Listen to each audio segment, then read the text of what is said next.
Hello everybody! This time we're heading off to see Deathtan's Mantisk. He's that green looking motherfucker you see up top. And this is going to be our first track down the Dark Elf mission. The Dark Elf missions are Childra, which is that blue thing, and Deathtan's, who's the green one.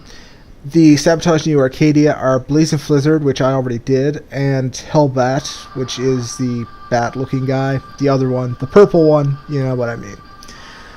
Mr. Zero, you can burn away the ivy with flame-based attacks.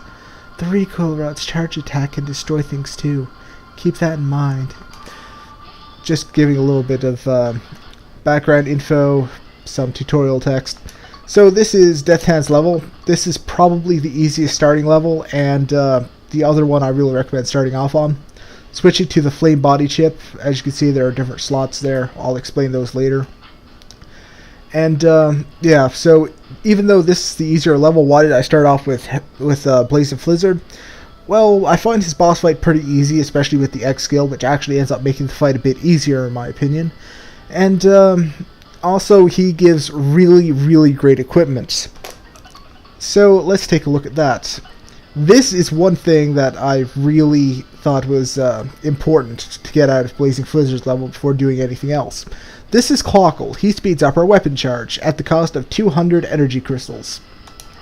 Very nice investment. And since we have plenty of energy crystals from the various crap we picked up, we kinda want to do that, so we upgrade him to a satellite elf.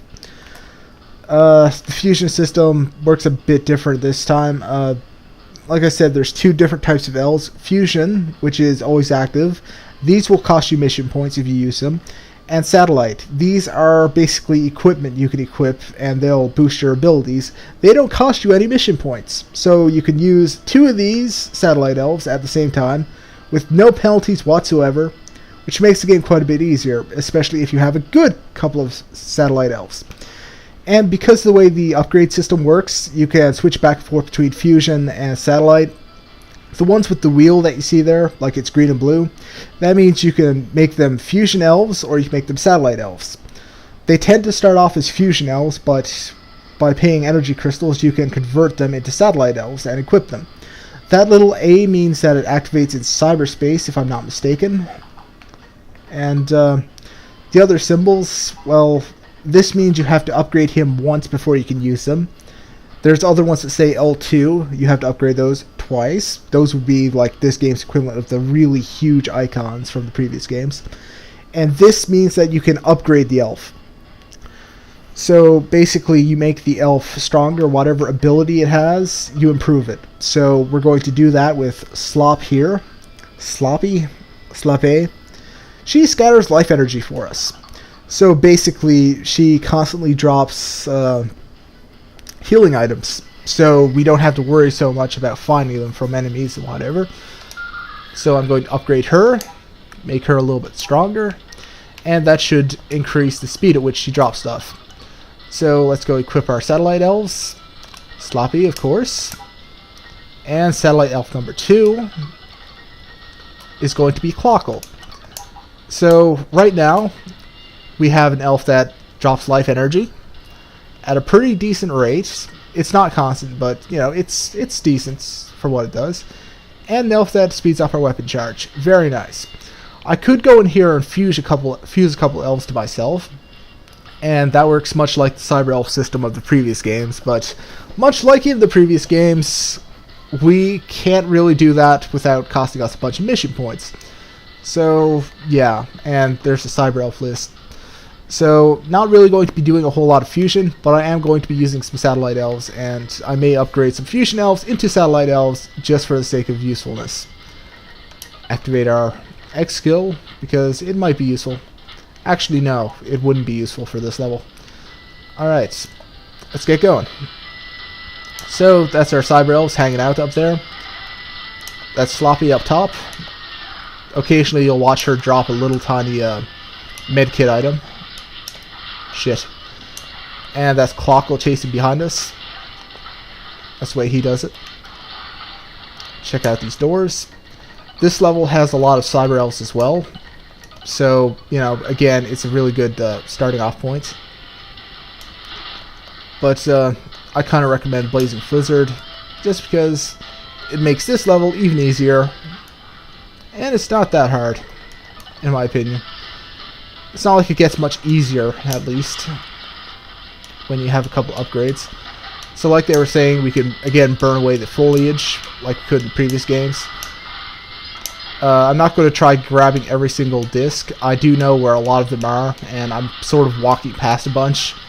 I'm sure a lot of people would point that out. Oh shit, you should have went down that hole. Oh, you should have climbed off that ladder. Nah, I'm just trying to get through. Brevity and all that. I can come back later, and that's what I'm going to do anyway, so why waste everybody's time watching me collect every individual disc when I can just burst through? Oh shit, it's the baby elves. Mama, Mama. Hey, Priya, Mom's not here. That's right, Kriya, Mom's not here. Hey, Priya, let's look a little further inside. That's right, Kriya. Let's look a little further inside. They just repeat each other. Yeah. ... Those must be. Zero, I've picked up some baby elf readings on that portable scanner I gave you. They may be the same ones I was studying. Again, in the previous game, I'm pretty sure I pointed this out, but in case anyone forgot, the baby elves were the basis for CL's energy research, and she kept them in a container in her room, and that's also how they ended up with names. Their mother. They must be looking for the Dark Elf. Hey, Zero, can you protect those babies? Alright, I'll find them. Thank you, Zero. Zero sucks at protecting things, so this is obviously not going to end well. Also, I realize that my CL sounds suspiciously like Mickey Mouse or something. I really should put a lot more effort into doing this shit, but fuck that, you know? Whatever. Okay, breakaway platforms. Gotta watch out, because if they land on top of you, they will do damage. As I just recently illustrated. And you gotta watch out for that last part, because if you're standing in the wrong spot, you're gonna get some instant kill spikes all up in your ass. And that's not fun for anybody. Mini boss. Oh shit, I totally fucked up my positioning right there. Oh, that's gonna cost me. That is definitely gonna cost me. Yep, see, she just dropped a little healing item for us there, but we couldn't grab it because this giant centipede bastard kind of got in our way. I'm using the Z-Saber quite a bit because it can pierce through the object.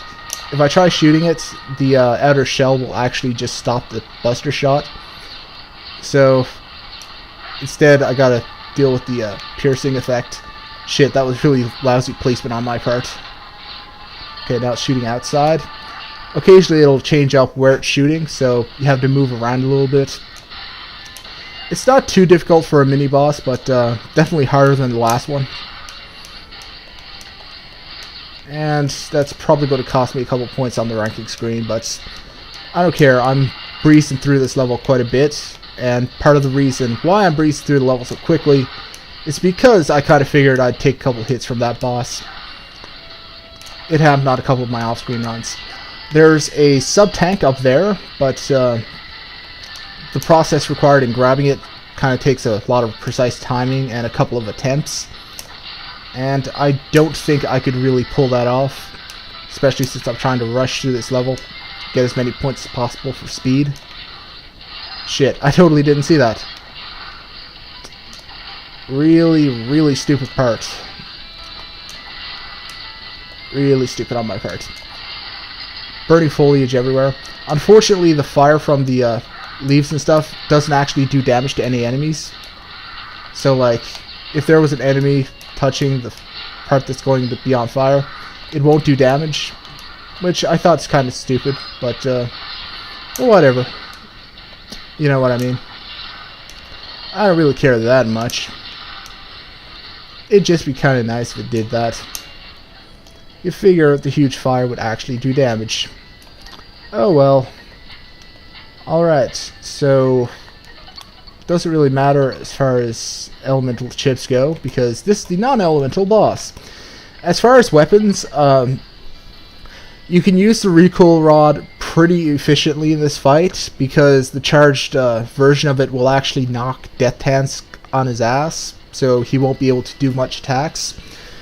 But I'm going with the tried and true Buster Saber combo because it's just what feels natural for me, and I've had a lot of success using this on this boss, so, you know, it's what works.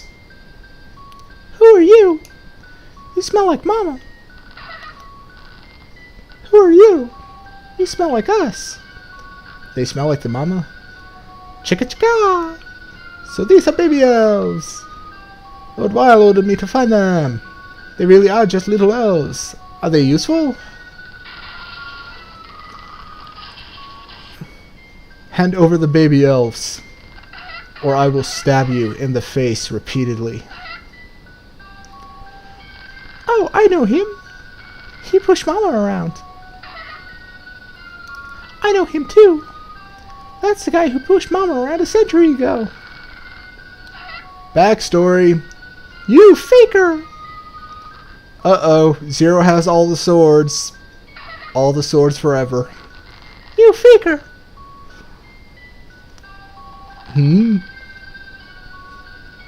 Clearly they know something, but Death Tansk has to step in and shut them up. Chicka chicka, shut up you baby elves. If you don't want to get chopped up, go into that room. Wow! Wow! So much dialogue. Those two belong to Lord Wheel. Lord... Hey, fuck. The accent always just throws me off when I speak his name.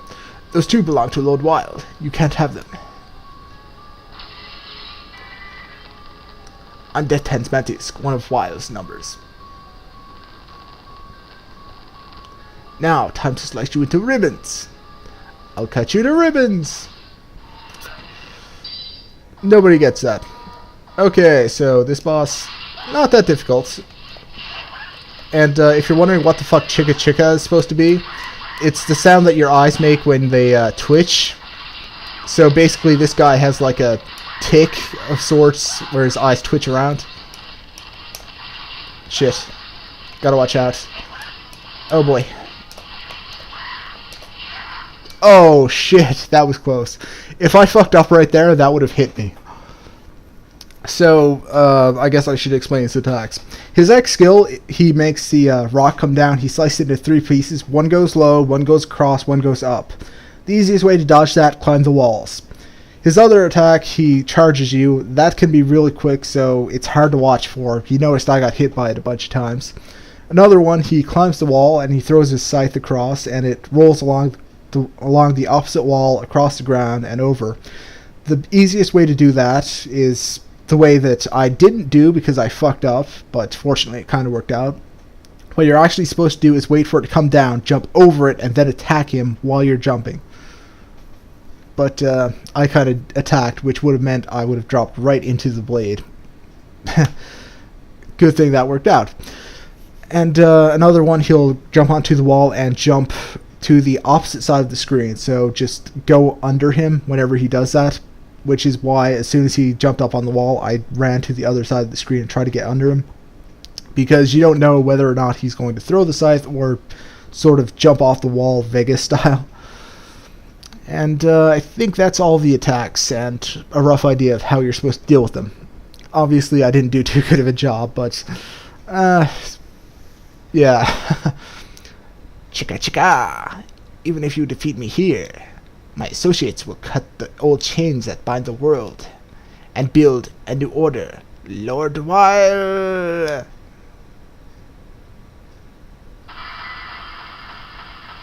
Fuck you, Death Tansk. You're a bitch. 100 points for mission. Wow. I was slow on completing the mission, apparently. Wow. That's surprising. I thought I actually would have gotten full points for clear time, but apparently you're supposed to be even faster than that.